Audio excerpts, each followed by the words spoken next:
Okay, so Nathan comes in, he introduces himself. He states that he doesn't know how I could help him in the situation that he's in. I could then respond with, "Well, Nathan, it's nice to meet you. I'm Amanda. Why don't you tell me about some of the things that are going on with you?" Nathan then says that he got the information for the services that I offer after living in a homeless shelter. He's been homeless, living in his car for about a month. Um, I could then respond with, "I can only imagine how hard living in your car would have been on you."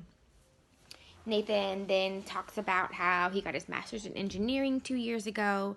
He was offered a job through the company that he did his internship with while in college, and he loved it.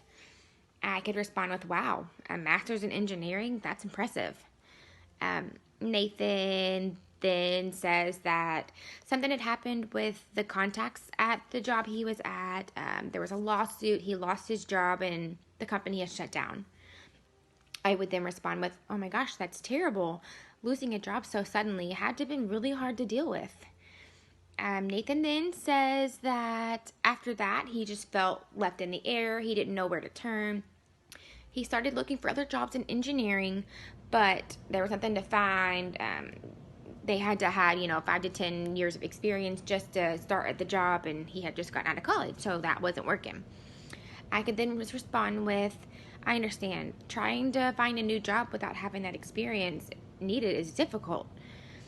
Nathan then talked about how since then he had just been working minimum wage jobs. Sometimes he had to work 2 or 3 jobs at a time just to be able to keep his head above the water. He felt like that was very demeaning because that's why he went to college in the first place, was to not have to do those kind of things. I would respond with, "I can see why you feel that way. I'm sure it was very hard having to work multiple jobs at a time just to be able to sustain yourself. Keeping eye contact." Nathan then stated that he doesn't have any family to rely on. He also doesn't have any friends that were around him in the time of need. I would respond with, "I'm sorry that you felt that you didn't have anyone. I know that had to make things even harder on you not having that support around you."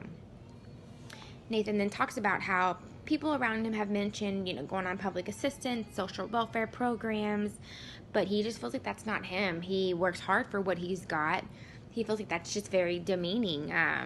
But with that said, he feels like he's in quicksand. He doesn't know how to get out. He doesn't know what to do. He's in a bad spot. So I would then respond with, "I totally understand why you feel that way. I'm sure there are some things we can work on to help you get back on your feet and out of the spot that you're in. A lot of people have been where you are, and there's definitely some resources that we can help get you connected with to get you out of this place." And that's it.